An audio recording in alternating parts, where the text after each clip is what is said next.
Hey everyone, and welcome back to our channel. Welcome to the Key West Must-Do Adventure Guide. Today we're diving into the ultimate Key West experience. From the stunning drive through the Florida Keys to the best places to eat, play, and relax, we've got you covered. This will be our second time in Key West, and it is one of the best vacation spots. We have seriously just had the best time together on these trips. Everything is our kind of vibe, and we just love it here. The first time we were here, we stayed in a really nice hotel in the southernmost part of the island, and this time, as you all know, we have Willa and our RV, so we actually stayed in a campground.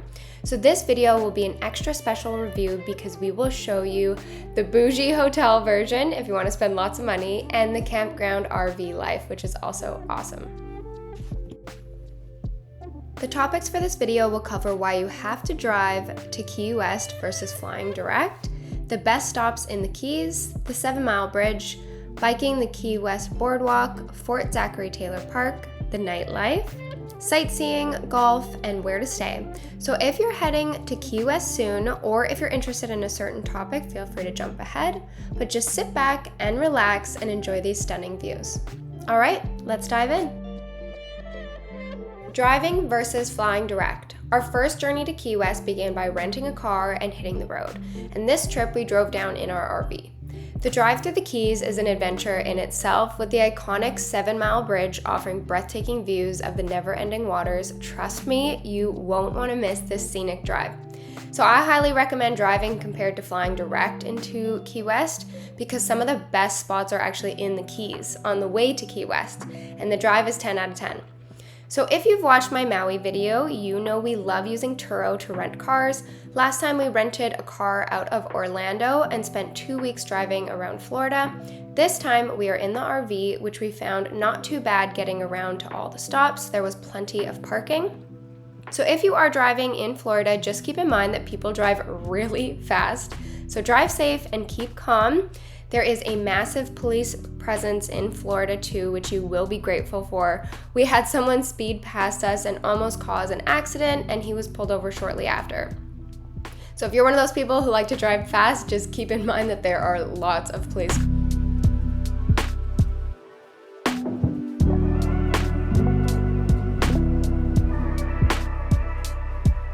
Our first stop is the Key Largo Fisheries Backyard Cafe. Funny enough, I actually binged a ton of YouTube videos about Key West, and everyone recommended this place for coconut shrimp and the lobster roll, which is a Florida specialty.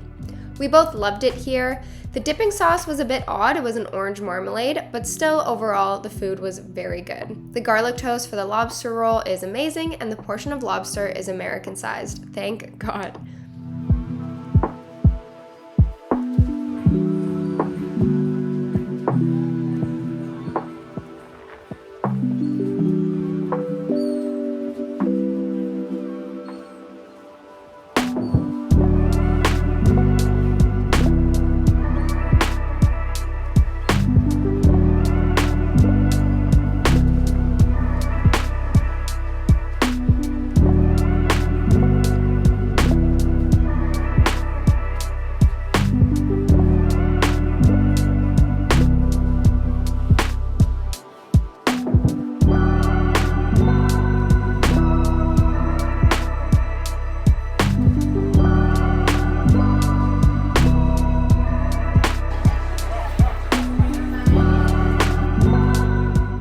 We are back on the road and headed to the must stop on this drive. Robbie's Marina, where you feed the tarpon. It's a unique experience that you won't find anywhere else. But before you get there, there are lots of shops, a restaurant, bar, boating tours, and people fishing all around. It's definitely very busy and touristy, but hey, we're tourists and we love it here. So when are you ever going to do something like this again?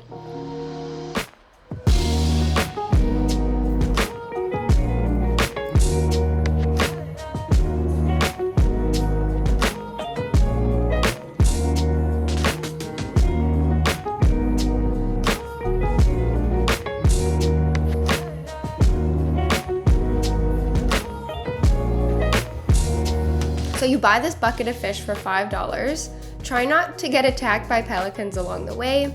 Then you kneel down holding this little fish over an opening of water, and you dance the fish around and the tarpon will jump up at it and pull it out of your hand. So I normally let go and freak out beforehand.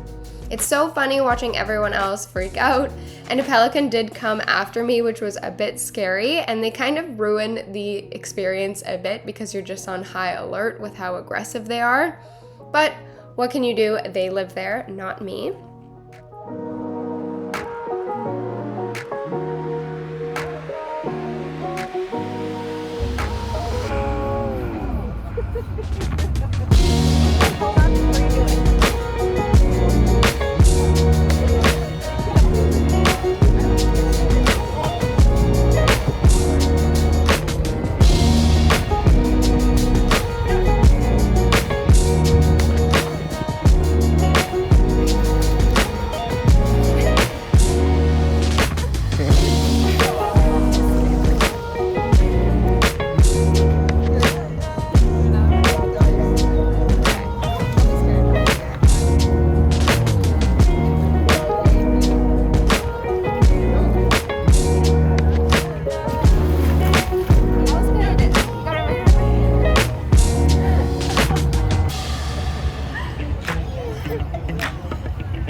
Then we got some iced coffees and they were excellent.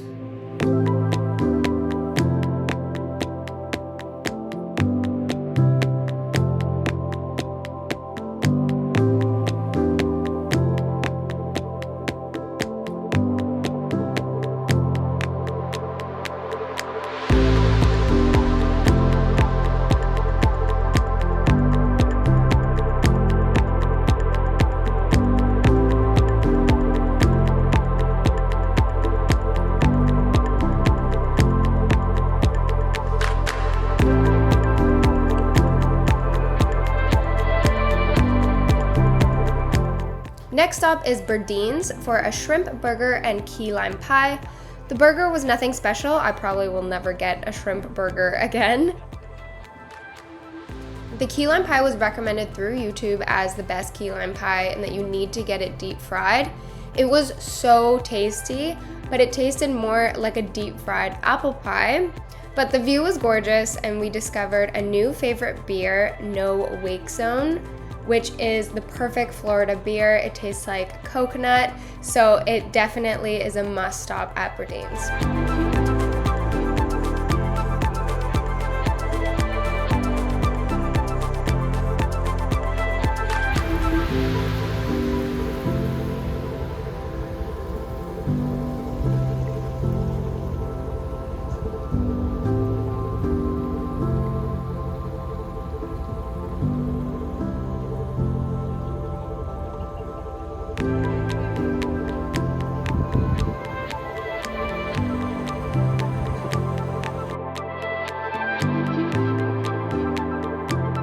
Picturesque 7-mile bridge awaits, offering unparalleled views of turquoise waters.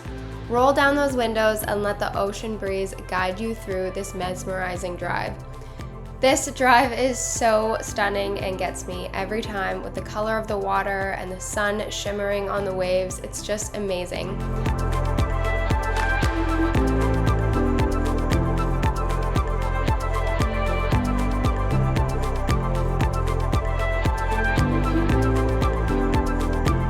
Even little Willa is enjoying the view.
As you guys know from our stories, I am training for a marathon this year, so Will and I did an easy 10-kilometer run along the boardwalk, and it was stunning. I think this was one of my favorite runs ever. She was immediately panting though, and I was covered in sweat, but oh well, it was so worth it.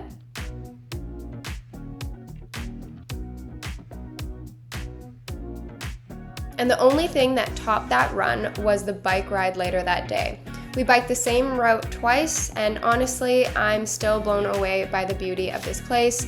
Biking with my dog and my love, it was one of those moments where you're like, wow, life is really beautiful. We spent 15 minutes biking with Willa the Vizsla, enjoying the ocean breeze and the stunning views. Our pit stop was at the Stoned Crab for a refreshing beer and a delectable coconut shrimp, which was the perfect recharge. The staff even brought a water bowl for Willa, making it a pet-friendly experience.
Moving on to Fort Zachary Taylor Park, it is $6 to enter as a vehicle, but there are no dogs allowed here, so we actually just went 2 years ago. We did not go on this most recent trip with Willa.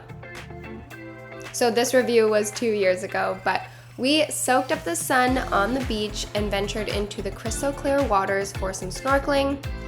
The beach, with its rocky sand and azure waters, is an ideal spot for relaxation and water activities. The beach is pretty rocky, like hard to walk on rocky, so I would recommend renting the chairs and the snorkeling gear from the shop that's right on the beach. The guys there are awesome.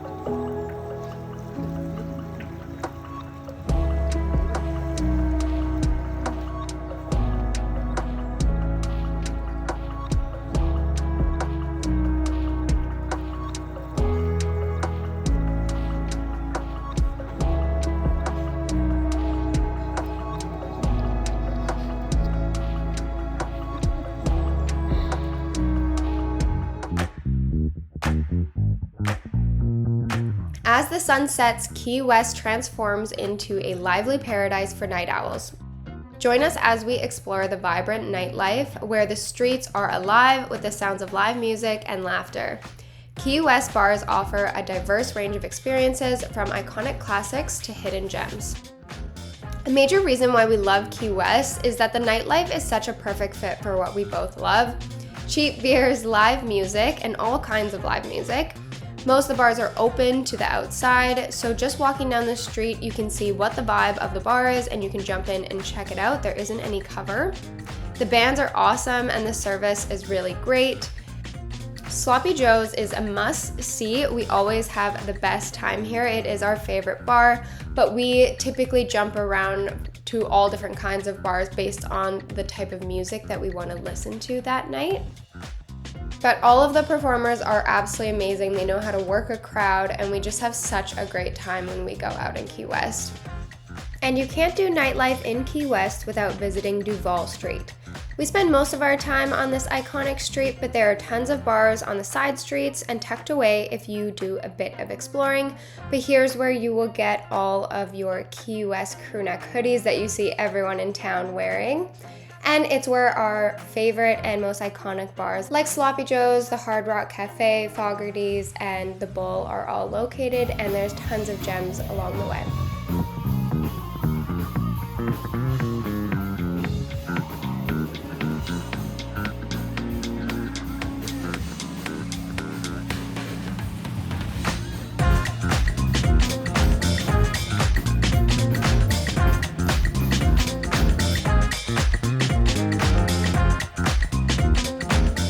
Golf Club is the only golf course in town, surrounded by lush tropical landscapes and offering a challenging yet enjoyable round. Tee off with breathtaking views and maybe even spot some wildlife on the course. Watch out for the turn at 10 if you grab some food. The birds are not afraid to steal it from you, even if it's in your hand, so be careful.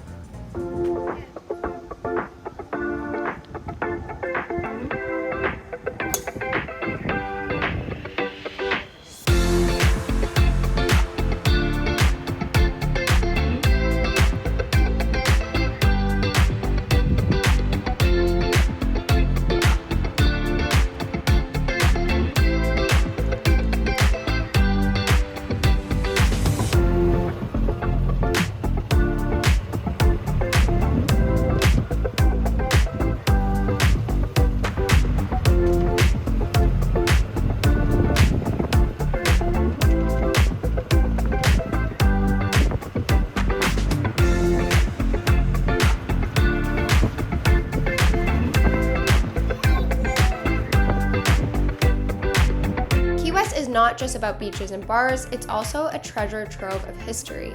Explore the rich past of this charming island by visiting some of its historic spots. One must-see is Ernest Hemingway's Home and Museum, where the legendary author penned some of his most famous works. If you start feeling like you spent too much money already, you don't need to do another excursion. Key West has so much history, you could honestly spend the entire week on foot and discover new gems every day. Stroll through the charming streets of Old Town and discover the Audubon House and Tropical Gardens. This beautifully restored house showcases 19th century life in Key West, surrounded by lush gardens that transport you to another era. For maritime history buffs, the Key West Shipwreck Museum is a must-stop. Immerse yourself in the tales of shipwrecks and salvaging that shaped Key West's seafaring past.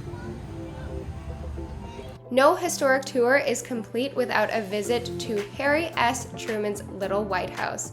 The presidential retreat has hosted several U.S. presidents and offers a fascinating glimpse into Key West political history. I also just love the idea of the fact that U.S. presidents need a break from a very stressful job and they come to Key West to take that break. It just makes me love this place even more.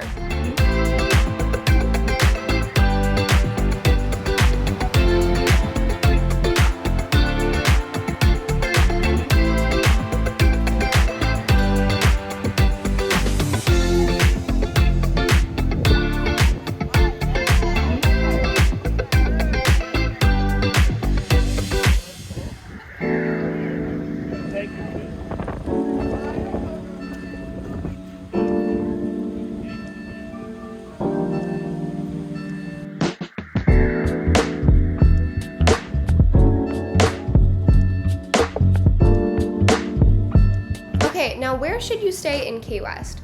So first of all, it's expensive everywhere. From the hotels, motels, and campgrounds, it's shockingly expensive, especially being Canadian paying in USD, but I swear it is worth it.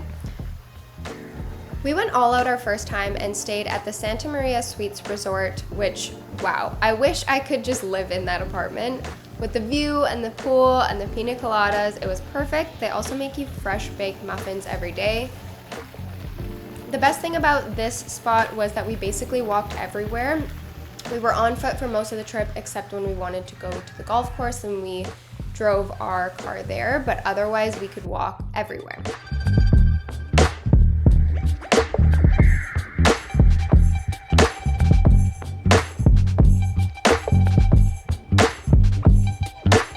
And this time we have Willa and the RV, so we looked into where to stay with our RV. We read all over Reddit that Key West is actually really strict on RVs parking throughout the city. You can't plan to just park at the grocery store or in a parking lot somewhere. The residents will call the cops on you and you will get a tap on the window. So definitely book something in advance. Boyd's Campground had the best reviews and I completely understand why. The staff are amazing. There's a pool, laundry, a little beach on site. They have golf cart rentals and it's directly across from the golf course. They are also dog friendly, so it's the perfect spot to stay with Willa. Lastly, make sure to be prepared for heavy rainfall. Watch your weather app throughout the day and plan accordingly. The weather changes hour by hour here, but don't let it ruin your whole day because it does eventually pass.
have it, your ultimate Key West adventure awaits. Don't forget to like, subscribe, and hit that notification bell for more travel guides and, of course, Willa the Vizsla content. Please let me know if I missed any must-do adventures or hidden gems for next time. Thanks so much for watching, and I'll see you in the next video. Bye-bye!